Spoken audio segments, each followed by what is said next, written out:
O ministro Paulo Pimenta, da Secretaria Extraordinária de Apoio à Reconstrução do Rio Grande do Sul, pode anunciar ainda nesta segunda-feira um novo pacote de ajuda ao Estado voltado às 76 mil pessoas que estão alojadas em abrigos públicos por causa das enchentes. Pimenta sinalizou no domingo que o governo discute pagar famílias que têm espaço em casa ou mesmo centros comunitários que abrigarem as vítimas da tragédia climática, né? Eles chamam de tragédia climática, é uma tragédia natural, né?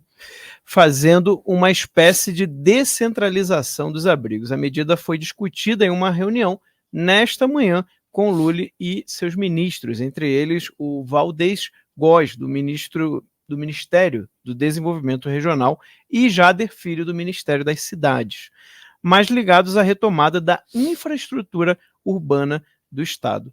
Paulo Pimenta afirmou que o governo paga R$20 mil para cada 50 pessoas para as prefeituras, além de alimentação e cesta básica. A ideia é repassar esses recursos diretamente aos abrigos, né? Ele falou aqui que isso daria R$400 por pessoa em abrigos públicos. E disse ainda que estaria discutindo uma mudança dessa portaria para poder, por exemplo, alguém receber uma família ou uma associação comunitária de 4 famílias ou 10 famílias. E esses R$400 que hoje é pago para a prefeitura seria pago, então, para quem abrigasse aquela pessoa. A medida, segundo o ministro, vem sendo estudada para tentar reduzir a superlotação dos abrigos do Estado e desocupar aqueles instalados em imóveis educacionais, como ginásios, para que as aulas sejam retomadas. Camila, a gente percebe que o governo ele não tem braço, né? Ele está realmente assim. O próprio Paulo Pimenta falou na semana passada que não sabia nem por onde começar, né? Essa tragédia ela revelou que a capacidade da população, né, de se organizar, né, de ajudar-se, de estar ali, as próprias lideranças civis se organizando e atuando, acabou sendo muito mais eficaz do que a atuação do governo. E agora a gente está vendo aí uma tentativa do governo de mostrar um serviço, né? Sem dúvida. Eu queria até dar um passo para trás para a gente lembrar qual que foi a motivação para essa migração, essa transição do Paulo Pimenta, da SECOM, para esse ministério extraordinário, que, se eu não me engano, acho que é o 39º ministério do governo Lula. Isso foi uma saída que o presidente encontrou para o desempenho sofrível desse ministro na Secretaria de Comunicação, aliada ao fato de que ele tem pretensões ao governo do Rio Grande do Sul, então é uma medida eleitoreira, como é bem o DNA do PT, e nunca uma medida tomada com base em competência, em liderança, em capacidade técnica para desenvolver um plano de ação. É aquela coisa, se a gente pode adiar o problema e ganhar um capital político ali e ganhar um din-din também, porque a gente sabe que certamente essa tragédia vai sem dúvida sinalizar algum episódio de corrupção no futuro, mas então é por isso que ele foi para lá, nunca por capacidade.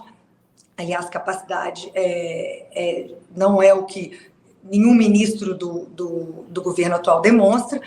Então, quando ele sugere essa medida, né, falando sobre essa medida que ele diz que pagaria, então, famílias para abrigar estes desabrigados da enchente, ele terceiriza a solução. Não adianta tentarem te impedir de assistir aos meus vídeos. Nós sempre vamos dar um jeitinho para que você fique por dentro de tudo que tá rolando. E agora você pode ter esse acesso a todos os meus conteúdos com o aplicativo da nossa família. Com o app do Te Atualizei, você vai ter acesso no seu celular a todos os conteúdos que eu faço para te atualizar com o rumo óbvio das coisas. Vai ser só um clique para você assistir a tudo isso aqui. Os meus vídeos exclusivos que eu faço no sofá, as edições especiais do News, o meu jornal semanal, documentários sobre temas de política, podcasts, entrevistas e muito mais. Por enquanto, o app está disponível apenas para quem tem Android, mas daqui a pouco vai sair a versão para iPhone. Libere seu acesso a todos os meus conteúdos que estão disponíveis somente na minha plataforma. Não explica qual que seria a logística, né? Porque no abrigo ele não dá só casa, né? Ele dá alimentação, ele dá remédio, e isso vem majoritariamente das doações do civis, sim. Então, ele que ontem disse que a extrema-direita era responsável pela propagação de fake news, de que é o povo pelo povo e que o governo é ineficiente, ele agora vem entregar para os civis a solução do problema. De novo, então é a terceirização do problema, e é isso que você bem colocou. O que fica dessa catástrofe, que ainda vai durar muito tempo, é a completa ineficiência da máquina estatal, não só federal, como estadual também, e a capacidade inacreditável de união do povo gaúcho e de como eles são emancipados do governo, emancipados desse suposto paternalismo que o governo poderia oferecer. Então, eles entendem muito bem que o governo não tem agilidade, não tem eficiência. Eles passaram por isso em setembro, eles construíram aquela ponte que o Eduardo Leite prometeu que construiria em 2 anos, e por um valor que eu não me lembro, mas algo em torno de 20 milhões, eles gastaram, se eu não me engano, 6 milhões e fizeram a ponte em 6 meses, uma ponte que não foi destruída nessa enchente agora, com esse volume absurdo de água, e na ocasião o governador desmereceu a iniciativa da população e disse que tinha que verificar se essa ponte ela reunia os requisitos de proteção necessários que os burocratas exigem, né?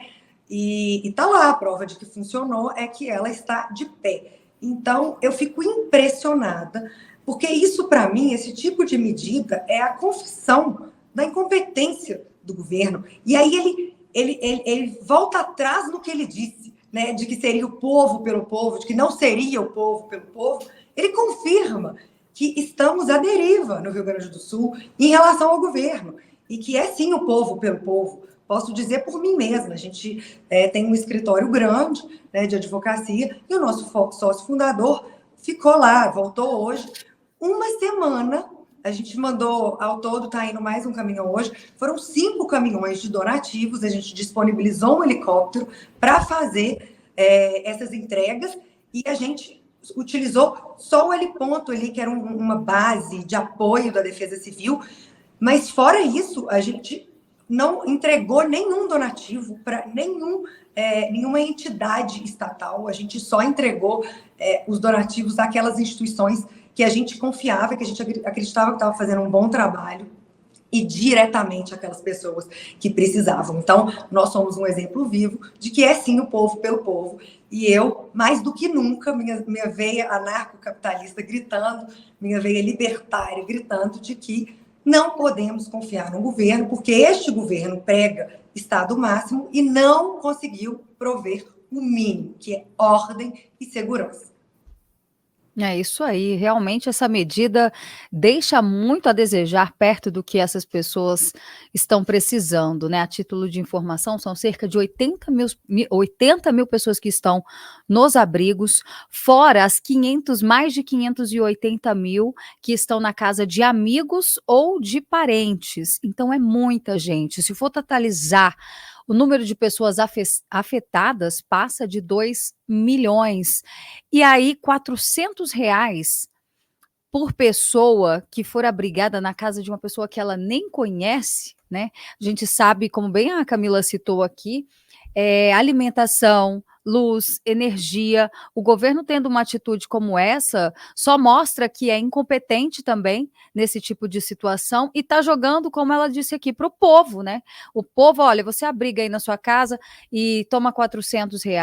Não é assim. Essas pessoas precisam de uma casa nova. E aí, com essa medida, ele acaba deixando de lado o que ele prometeu. E a gente vai frisar aqui, porque a gente quer que isso realmente aconteça. O prometido foi uma casa para cada família que perdeu a sua nas enchentes. Então nós queremos, mas tem que ser para ontem isso. né? Eu já vi eles colocando aqui uma condição que uma das classificações para que a pessoa ganhe essa casa é que a família tem uma renda de até R$ 4.400, não é isso? E, cara, assim, não dá para nesse momento a gente acreditar que essa promessa vai acontecer, simplesmente porque no ano passado, nas enchentes de setembro, as pessoas que ficaram desabrigadas também lá no Rio Grande do Sul, até hoje continuam nos abrigos. Então, olha, nós temos setembro, já vai fazer quase um ano, gente, nós estamos caminhando para o mês de junho, né? Temos praticamente 9 meses, salvo me engano, e essa casa não saiu. Imaginando que o mesmo prazo aconteça, vocês acham mesmo que essas pessoas vão ficar lá esperando, ou na casa de estranhos, recebendo R$ 400 por mês, à espera dessa casa? Minha casa, minha vida? Não dá, muita gente vai acabar indo embora do estado do Rio Grande do Sul. O governo precisa de medidas mais efetivas, inclusive o auxílio emergencial, que eles falaram de R$ 5.000. Cadê esse auxílio?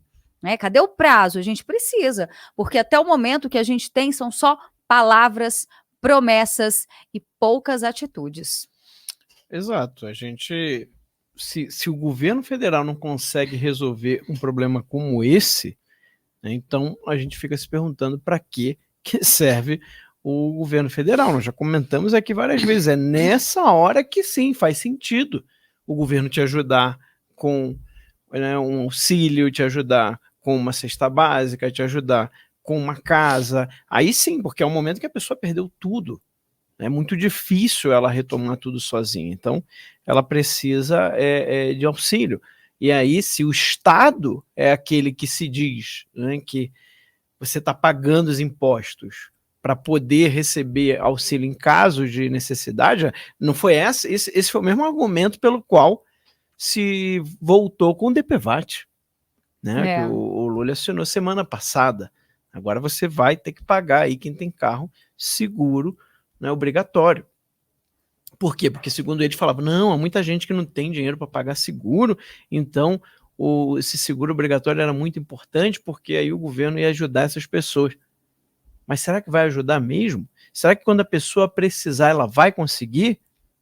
Né? Ou vai ficar a vida inteira lutando ali para receber alguma coisa e nunca recebe nada? E é o que mais tem de relatos, pessoas que acionaram na época desse seguro Exato. DPVAT, é que demorava muito para pagar e várias negativas, porque o governo sempre impunha alguns empecilhos e o dinheiro mesmo nunca aparecia. Então, assim, tem que ser um serviço eficiente, né? Não é só arrecadar.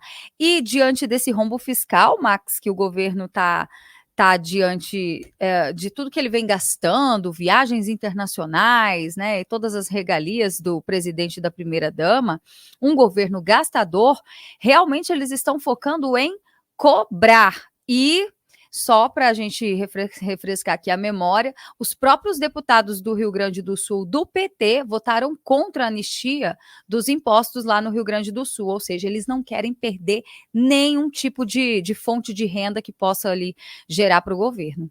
Exatamente. Olha, pessoal, eu tenho... Diga, Camila, pode falar. Da Berenice, porque é incrível como não passa pela cabeça do governo não reduzir só a despesa, mas nesse caso do Sul, por exemplo, isentar os empresários de tributação, eles que estão com as suas empresas submersas. Isso não acontece. Então, o governo, no momento em que ele é chamado a prover solução para mais de 2 milhões de pessoas, ele continua na mesma tônica de cobrança de imposto e de terceirização da solução. Então, eu diria que a gente está diante da maior prova de que o governo, e eu nem estou dizendo especificamente desse governo em curso, não, mas de que governos em geral, eles devem se ater a entregar o mínimo, segurança, saúde, educação, e fazer isso muito bem, ao invés de absorver outras funções e não entregar nada. Esse governo, na verdade, além de tudo isso, é um governo comprovadamente composto por pessoas corruptas e que tem essa ideologia de manter o povo no cabresto, né? Então, claro que tudo fica muito potencializado, mas eu acredito que isso vai ficar impregnado na memória do brasileiro, essa ineficiência absurda do governo federal. Pois é, eu diria que é o único lado bom, né, de tudo, toda essa tragédia, de tudo que está acontecendo, é que mais pessoas vão despertando que elas não precisam do governo e que, no fundo, quando você mais precisar, o governo não vai estar aí para te ajudar.